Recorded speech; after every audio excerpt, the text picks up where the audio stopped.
You can totally do this, okay? If you're new here, hi, my name is Tess, and welcome to my multi-passionate world of creative chaos. In this video, I want to talk about how easy it is to get started on YouTube and why, if you're a millennial or older, you need to get on here.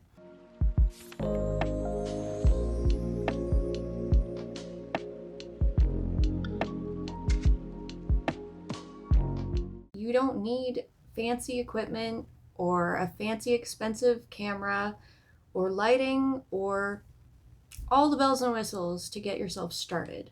You can totally do this, okay? I'm definitely not the kind of person that anyone I know would really call a very techie person. In the past, actually, I've been described as completely tech illiterate, which is interesting because over the last year, I've built my own website, started YouTube channels, helped a client start their YouTube channel, designed all of their branding, edited videos, started a blog, and am working on so many other projects that a few years back I would never have thought I was capable of. If you're a millennial or older, this is your sign to get on YouTube and start building your personal brand. Stop letting the belief that you have to be a techie person or have a lot of expensive, fancy equipment stop you from starting. It's really as simple as using your smartphone and just hitting record. And I'm going to teach you guys a little bit of how to as we go on this learning journey together. So I have been shooting all of my videos and content using my old Samsung S8 Android phone that I've had since 2018. It's got a cracked screen and it's on its last life, but I'm still able to record and edit all of my videos using my phone. Sometimes I edit using CapCut on desktop on my computer, but lately I've been just going straight from recording to editing in CapCut on my phone as I'm working on this building consistency and just uploading as frequently as I can. And it's not difficult. It's not that hard. So if you're a millennial or older and you think that you don't have the skills or it's too difficult, it's just too hard to figure out the tech and get started, I want to show you that that's wrong. You can do this and you can build your personal brand and your YouTube channel going into 2025, and I absolutely strongly encourage you to do so. Right now, we are in very difficult financial times, and so many of us are struggling and facing challenges. But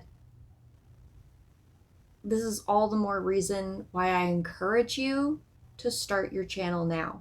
If you have any hopes of changing your life around, creating better opportunities for yourself and your family, if you want to make more money in 2025 and beyond, you need to get on YouTube and start now. So on my entrepreneurship journey, last year I kind of started a little backwards and I built myself a website, designed it all, kind of started a blog, and made a digital product and put it on my website and hoped for the best. Now, here's where I messed up. I didn't build an audience. Number one, that is the first step. You have to build an audience. You need people, you need eyeballs. I sold one of my digital planner last year, and that's okay because it was a learning experience. I didn't know how to build a website before last year. I had never designed a website before. I had attempted to. I had tried to use Wix in the past to build websites for different business projects that I had dabbled with here and there, but it didn't really work for me. And then I discovered the platform I'm using now, and I'm really excited to, in a future video, show you how I'm going to be updating my website and rebranding. But the platform that I use is called system.io, and I'm using the freemium account right now, and it literally has everything you could possibly need to get started, and it's completely free. You can set up automations, you can set up your email newsletter, you can start an online store, sell your digital products, you can start a blog. There's like so many possibilities, and it's really so easy to use. And it was sort of my hyperfixation and addiction last winter. And I really encourage you to check out the links in my description if you want to check it out. But like I was saying, I did it backwards. I should have started building my YouTube channel and my audience first. But I was too scattered, and I was trying to focus on too many different things all at once. Instagram, YouTube, website, digital products, all of the things. And so this winter, I have set my focus on building my YouTube channel and creating a community where we support each other as we go along this learning journey. And my main focus on this channel is all around mindset, money, and creativity, and all the things that encompasses as a millennial and chronic illness warrior. So if you clicked on this video, you must be looking to start your channel as well. And maybe you're a millennial. Let me know in the comments. Don't forget to give this video a like and subscribe, because I'm going to be walking you guys through everything that I'm doing on this journey. I'm planning to do some screen recordings and share what I'm learning in my analytics dashboard and the process of updating and rebranding my website a little bit, and all the things, all my projects. I just want to bring you along on the journey and help you get there too, because it's all about creating a life beyond survival mode. And in this economy, there is just no better way than to put yourself out there and develop new skills that can make you money, build multiple streams of income, and really just start living your life. I mentioned that I was doing this over the winter. The reason that I'm committed and have started my focus at this time is because my job is sort of seasonal. I'm a landscaper, and so throughout the summer I was working my very physically demanding job. However, my health issues have made that more and more difficult.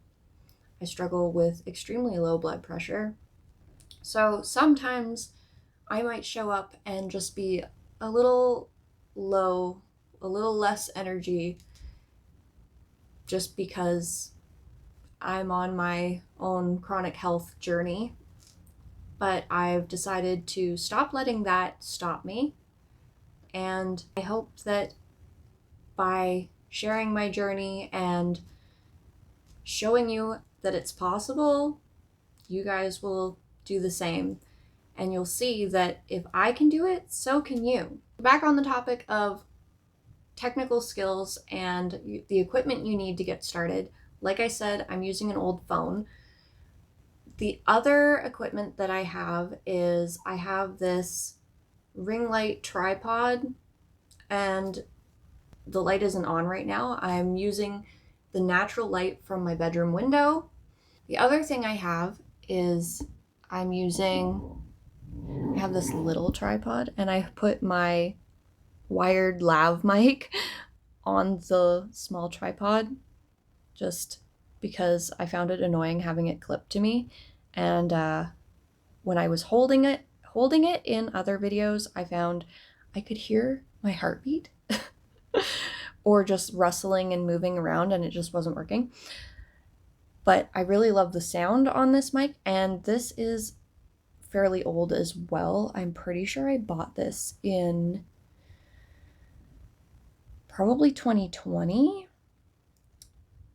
And at the time I was using it for like video meetings and stuff, because at that time I was actually in real estate, but we'll talk about that another time.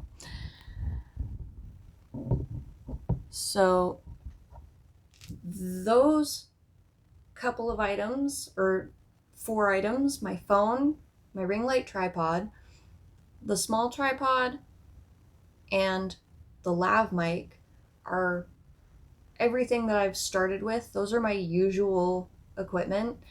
I'm not sure how much each of those is right now, but I will leave links to all of my equipment in my description below. I'm not sure if the prices have changed, but everything was under $50. Watch for sales. And then my more new, I recently, probably 2 or 3 months ago really, I bought this Zeal Sound podcast mic. I'm not using it right now, it's not plugged in, but I have to mess with the settings a little bit, but I do like it. It's got different functions. You can make it echo. It's got the volume control for your headphones, your mic, mute.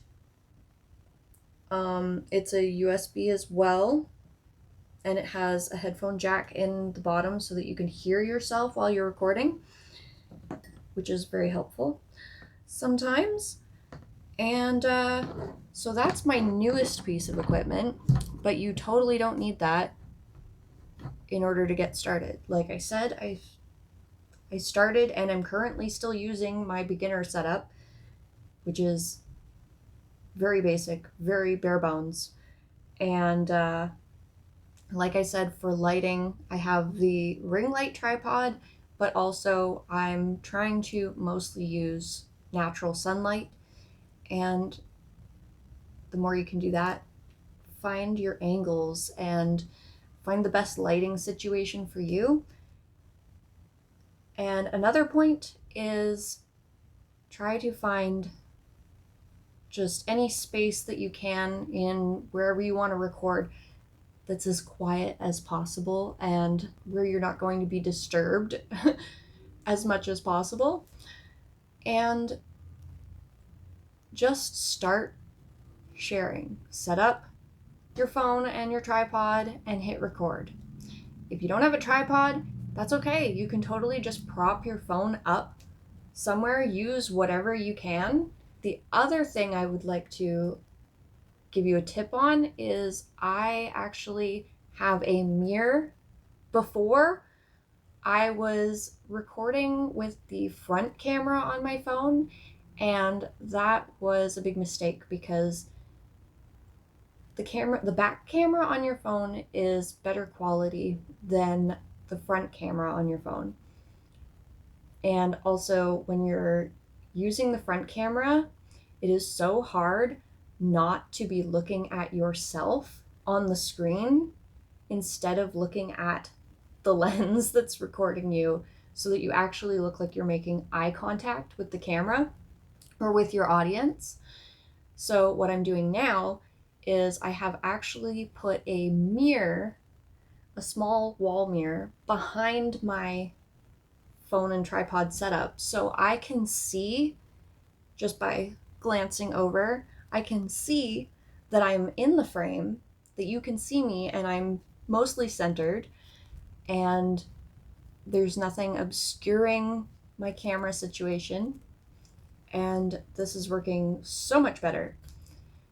And yeah, so I definitely recommend doing that if you're recording with your phone. If you don't have a camera that has the screen that flips over so you can see what's going on, I also kind of don't recommend doing that if you haven't trained yourself out of not looking at yourself on the screen. I found it very difficult when I was watching my own videos over, when especially in editing. I was like, why do I keep doing that? But live and learn, and that is part of the journey as well. So if you liked this video, please hit that like button, subscribe, and hit the bell notification button so that you get notified the next time I upload a video. I can't wait to see you in the next one. Bye.